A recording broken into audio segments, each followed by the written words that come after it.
मुंबईतल्या खंबाटा एव्हिएशन कंपनीच्या कर्मचाऱ्यांवरून भाजप शिवसेनेत पुन्हा श्रेयाचं राजकारण सुरू झालंय। खंबाटा कंपनीतल्या कर्मचाऱ्यांच्या थकीत वेतनाच्या मुद्द्यावरून अंजली दमानिया यांनी शिवसेना पक्षप्रमुख उद्धव ठाकरे यांची भेट घेतली। मातोश्रीवर झालेल्या या बैठकीला खंबाट्यातल्या कर्मचाऱ्यांचे प्रतिनिधीही हजर होते। मात्र थकीत वेतनाच्या मुद्द्यावरून उद्धव ठाकरेंसोबत चर्चा सुरू असतानाच मुख्यमंत्री देवेंद्र फडणवीस यांनी पुन्हा एकदा शिवसेनेला शह दिला। मुख्यमंत्र्यांनी कर्मचाऱ्यांचे थकीत वेतन त्वरित देण्याचे आदेश खंबाटा एव्हिएशन कंपनीला दिले। त्यामुळे मुख्यमंत्र्यांनी उद्धव ठाकरेंवर कुरघोडीच करण्याचा प्रयत्न केल्याचं बोललं जाते। तर दुसरीकडे मातोश्रीवरील बैठक झाल्यानंतर बाहेर आलेल्या अंजली दमानियांसोबत भारतीय कामगार सेनेच्या कार्यकर्त्यांनी हुज्जत घातली, त्यामुळे त्याही नाराज झाल्या। मात्र उद्धव ठाकरेंचे स्वीय सचिव मिलिंद नार्वेकर यांनी दमानियांची समजूत काढण्याचा प्रयत्न केला।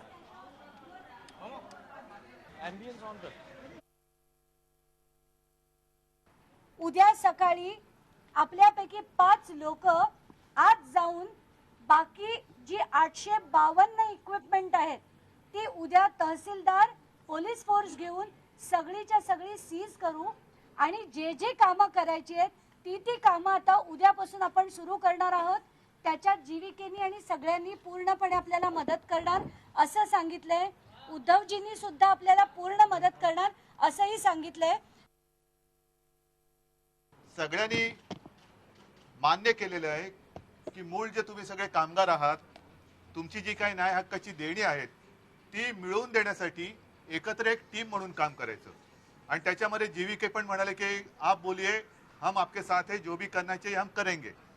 त्याच्यानंतर दुसरी बर्ड जी कंपनी आहे तिने पण मान्य केलेलं आहे। आणि सूर्यकांत जी आहेत, मी स्वतः आहे, अंजलीताई आहेत, जी पुढे आम्ही आता काय काय गोष्टी ठरवलेल्या आहेत त्या गोष्टीप्रमाणे आम्ही पुढे जाणार आहोत। एक गोष्ट नक्की की आजपर्यंत तुम्ही जे काही इकडे तिकडे भटकत होतात ते भटकणं आता नक्की तुमचं संपलेलं आहे आणि तुम्हाला न्याय मिळवून दिल्याशिवाय आम्ही स्वस्थ बसणार नाही, हेच एक तुम्हाला माझं वचन आहे। काही वेळापूर्वीच शिवसेना पक्षप्रमुख उद्धव ठाकरे, सामाजिक कार्यकर्त्या अंजली दमानिया, खंबाटा एव्हिएशनचे युनियन लीडर्स आणि खंबाटा एव्हिएशनचे अधिकारी अशी बैठक झालेली आहे। यामध्ये जो तोडगा निघालेला आहे तो कर्मचाऱ्यांना मान्य आहे का ते आपण त्यांच्याशीच थेट बोलणार आहोत। सर, तुम्ही सांगाल की आता जो बैठकीत तोडगा निघाला आहे तो तुम्हाला मान्य आहे का? कामगारांच्या मागण्या मान्य झाल्या आहेत का? Nothing has happened and they only promised us and kept on keeping with all these 2000 workers.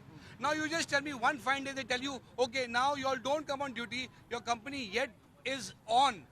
So how do we trust our company who has taken care of us for so many years? So now what has happened? आणखी कोणी कर्मचारी आहेत जे बोलू शकतात की तुमच्या मागण्या खरंच मान्य झाल्या आहेत का? बघू आता अंजली ताईंनी बोलले आहे त्याच्यावरती आमचा लायसन दुसरी कंपनी पण यूज करते, त्याच्याबद्दल पण काय झालं? थकीत पगार जो होता, थकीत पगार तो जो तुम्हाला मिळणार आहे असं आश्वासन मिळतंय, तुम्हाला मान्य आहे का? म्हणजे तसं होईल असं वाटतं? आता अंजली ताई जे बोलणार त्याच्यावरती डिपेंड आहे काय आहे। तो आम्हाला वाटत नाही काय आमचा पेमेंट पूर्ण एक करतील। 2000 वर्करचा समजा 25000 पगार धरून तुम्ही मायनस प्लस धरा किती झाले हे आमचा देऊ शकत नाही। तुम्हाला काय वाटतं? तुम्हाला काय तुम्ही काय सांगा? मुळात काय म्हणजे मातोश्री दरबार येऊन आमची निराशा झालेली आहे। आम्ही मोठ्या आशेने इथे आलेलो होतो। आम्हाला म्हणजे आशा होती की इथे आम्हाला काहीतरी पॉझिटिव्ह निर्णय मिळेल।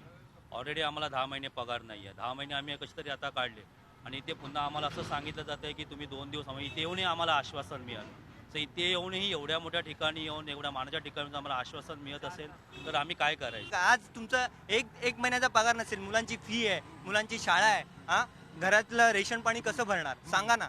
हा हे नेते लोक ह्यांच्या घरी सगळं सोयी सुविधा आहेत, यांची सिक्युरिटी बघा। मुख्यमंत्र्यांनी स्वतः या प्रकरणात हस्तक्षेप केलेला आहे। मुख्यमंत्र्यांना पण एक मुलगी आहे की नाही? मुख्यमंत्र्यांना मुलगी, हा तसं आम्हाला पण मुलं बाळा आहेत की नाही? मग आम्हाला का वाऱ्यावर सोडले का? या 2 दिवसात त्यांच्या आश्वासनांची पूर्तता केली जाईल असं स्वतः मुख्यमंत्र्यांचं आश्वासन आहे। उद्धव ठाकरे यांनी हस्तक्षेप करून हाही शब्द दिलेला आहे। अंजली दमानियाही त्यांच्या मदतीला आल्या आहेत। पुढच्या काळात काय होतं हे पाहणं आता या कर्मचाऱ्यांच्या दृष्टीने महत्त्वाचं ठरणार आहे। Video journalist P Srinivas, Dinesh Dukhande, Zee media, Mumbai. Zee 24 तास रहा एक पाऊल पुढे।